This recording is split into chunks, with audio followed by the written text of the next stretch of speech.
آج ہم ایک بہت ہی اہم موضوع پر بات کر رہے ہیں۔ غزہ میں جو حالیہ جنگ بندی کا معاہدہ ہوا ہے، ہمارے پاس ریحان محمود خان صاحب کا ایک تجزیہ ہے، تو ہم کوشش کریں گے کہ اس کی روشنی میں دیکھیں کہ یہ سب کیسے ہوا، اس کی کیا اہمیت ہے۔ جی بالکل۔ اور یہ اہم اس لیے بھی ہے کہ کافی تباہی کے بعد یہ سامنے آیا ہے، اور جیسا تجزیے میں بھی ہے، یہ راستہ کوئی سیدھا نہیں تھا۔ شروع میں کچھ منصوبے ایسے تھے جن پر کافی خدشات تھے۔ اچھا۔ جی، خاص طور پر ان کا طریقہ کار کیا ہوگا، نتیجہ کیا نکلے گا۔ پھر جا کر بات چیت وہ سنجیدہ ہوئی، جس میں جو علاقائی طاقتیں ہیں ان کا کردار بہت اہم رہا۔ تو وہیں سے شروع کرتے ہیں۔ یہ جو خدشات کی بات آپ نے کی، مضمون میں ذکر ہے کہ امریکی صدر ٹرمپ نے کوئی 20 نکاتی منصوبہ پیش کیا تھا۔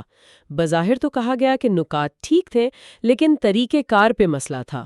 یہ تھوڑی عجیب بات نہیں؟ نکات ٹھیک تو طریقہ کار میں کیا مسئلہ تھا؟ دیکھیں، دلچسپ بات یہی ہے، تجزیہ نگار کے مطابق مسئلہ اصل میں ان نکات کے اندر نہیں تھا۔ مسئلہ اس حکمت عملی میں تھا جس سے وہ پیش کیے جا رہے تھے۔ اصل فکر یہ تھی کہ اس منصوبے سے جو فلسطینیوں کی اصل قیادت ہے، خاص طور پر حماس، ان کو جیسے سائیڈ پر کرنے کی کوشش ہو رہی تھی۔ ان سے کہا جا رہا تھا کہ آپ پہلے ہتھیار ڈالیں، پھر میز پر آئیں۔ یعنی پہلے سے شرط لگا دی تھی جو وہ مان ہی نہیں سکتے تھے؟ بالکل۔ اور تجزیہ یہی کہتا ہے کہ یہ سوچ نہ صرف غیر حقیقی تھی بلکہ خطرناک بھی تھی۔ آپ سوچیں، اگر آپ ایک اہم فریق کو ہی باہر کر دیں تو پھر امن کیسے چلے گا؟ صحیح بات ہے۔ مضمون میں یہی خطرہ بتایا گیا ہے کہ ایسی کوششیں تو سارا عمل ہی خراب کر سکتی ہیں۔ جو لڑ رہے ہیں ان میں سے ایک سے آپ بات ہی نہ کریں تو جنگ بندی کیسے رہے گی؟ یہ تو بنیادی اصول ہے نا۔ واقعی یہ تو بہت اہم نکتہ ہے۔ تو پھر یہ جو ڈیڈ لاک تھا، یہ ٹوٹا کیسے؟ مذاکرات صحیح سمت میں کیسے گئے؟ مضمون میں کئی ملکوں کا ذکر ہے، مصر، سعودی عرب، قطر، ترکیہ، پاکستان بھی۔ ان کی ثالثی نے کیا کیا؟ فرق بہت بڑا تھا۔ مضمون یہی کہتا ہے کہ ان ممالک نے، خاص طور پر قطر، مصر اور ترکیہ، ان کی قیادت نے بہت سنجیدہ اور آپ کہیں نتیجہ خیز کوششیں کیں۔ ان کوششوں کا مرکز یہ تھا کہ زمینی حقائق کو ماننا پڑے گا۔ یہ سمجھا گیا کہ غزہ میں فلسطینی سیاست میں حماس ایک حقیقت ہے، اسے نظر انداز کر کے کوئی حل نہیں نکل سکتا۔ تو ان ثالثوں نے، میرا خیال ہے، سب پر زور دیا ہوگا کہ جنگ، تباہی یہ حل نہیں ہے۔ جیسے مضمون میں بھی لکھا ہے، جنگ سے امن نہیں، آخر میں ٹیبل ٹاک سے ہی امن کا راستہ نکلتا ہے۔ یہ بات تو بالکل فٹ بیٹھتی ہے۔ جی ہاں، اور لکھنے والے نے بھی اسی پر زور دیا ہے کہ تباہی کے بعد میز پر بیٹھنے سے تو بہتر ہے نا کہ پہلے ہی بات کر لیں، جانے تو بچیں۔ تو ان کوششوں کا نتیجہ یہ نکلا کہ آہستہ آہستہ سب مان گئے کہ حماس کو شامل کرنا ہی پڑے گا۔ یہ بہت بڑی تبدیلی تھی جس نے معاہدے کی راہ بنائی۔ یہ ثالثی اصل میں اس بات کو ماننا تھا کہ امن آپ اوپر سے ڈال نہیں سکتے، سب کو شامل کرنا پڑتا ہے۔ تو جب یہ رکاوٹ ہٹی اور حماس بات چیت میں شامل ہوئی تو پہلے مرحلے میں کیا ٹھوس چیزوں پر اتفاق ہوا؟ مضمون میں حماس رہنما اسامہ حمدان کا حوالہ ہے، انہوں نے کچھ تفصیلات بتائیں، وہ کیا تھیں؟ جی، تجزیے کے مطابق جو تفصیلات اسامہ حمدان نے بتائیں وہ پہلے مرحلے کے لیے کافی ٹھوس اور عملی قسم کی تھیں۔ پہلا تو انسانی امداد کا تھا۔ روزانہ کم از کم 600 امدادی ٹرک غزہ جائیں گے۔ یہ بہت اہم تھا کیونکہ وہاں انسانی بحران بہت شدید تھا۔ بالکل۔ دوسرا، قیدیوں کا تبادلہ۔ طے ہوا کہ اسرائیل تقریباً 2000 فلسطینی قیدی رہا کرے گا۔ تیسرا، اس کے بدلے میں حماس 20 اسرائیلی یرغمالی رہا کرے گی۔ یہ جو تعداد ہے، اس سے لگتا ہے کہ کافی بات چیت ہوئی ہوگی۔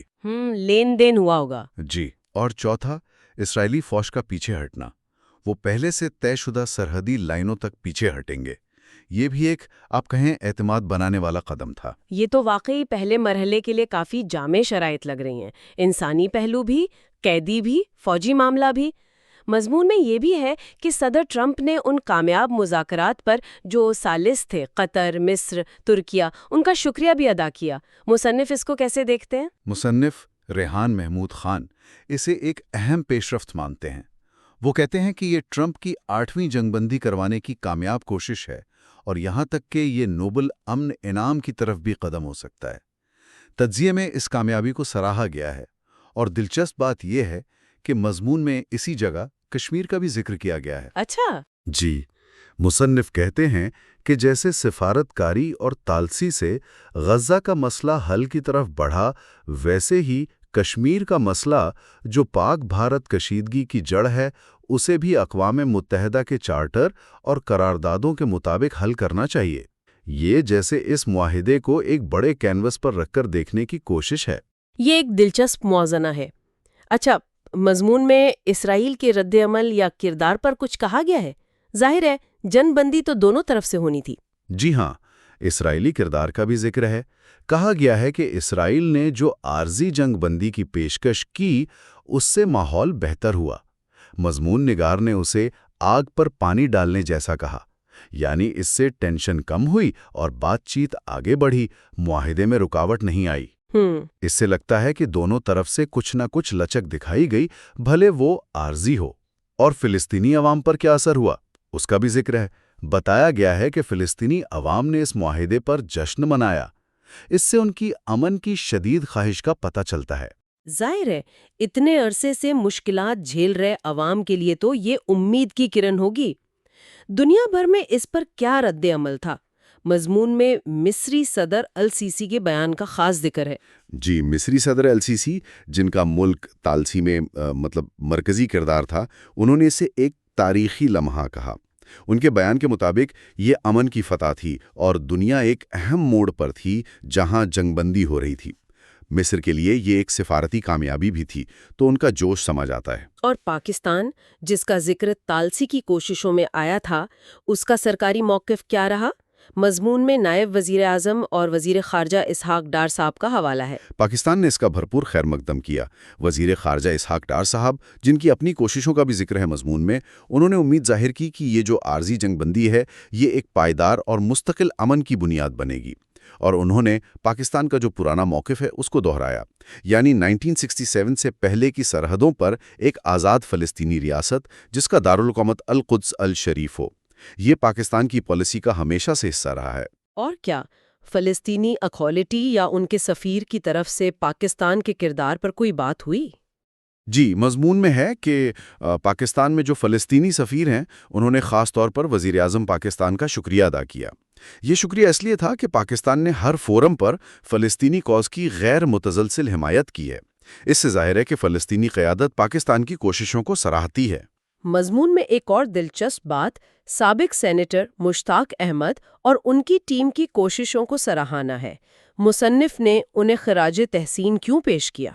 مصنف کے مطابق سینیٹر مشتاق احمد نے اپنی ٹیم کے ساتھ مل کر دنیا بھر میں فلسطینی عوام پر جو مظالم ہو رہے تھے، ان کی جو تکلیفیں تھیں، ان کو اجاگر کرنے میں بہت کام کیا۔ انہوں نے اسرائیلی اقدامات کے بارے میں دنیا کو بتایا، رائے عامہ بنانے میں مدد کی۔ مصنف سمجھتے ہیں کہ اس طرح کی کوششیں بھی آپ کہیں بالواسطہ طور پر امن لانے میں مدد کرتی ہیں، کیونکہ یہ دنیا کے ضمیر کو جگاتی ہیں۔ تو اگر ہم ان سب چیزوں کو جوڑ کر دیکھیں، شروع کے خدشات، پھر کامیاب ثالثی، معاہدے کی شرطیں اور علاقائی اور عالمی رد عمل، تو مجموعی تصویر کیا بنتی ہے؟ کیا یہ واقعی پائیدار امن کی طرف ایک ٹھوس قدم ہے؟ دیکھیں، مضمون کا جو مجموعی تاثر ہے وہ محتاط امید کا ہے۔ اسے امن کی طرف ایک تازہ ہوا کا جھونکا کہا گیا ہے۔ یہ مانا گیا ہے کہ یہ شروعات بہت اچھی ہے، ایک اہم پیش رفت ہے، لیکن اصل چیلنج اب شروع ہوتا ہے۔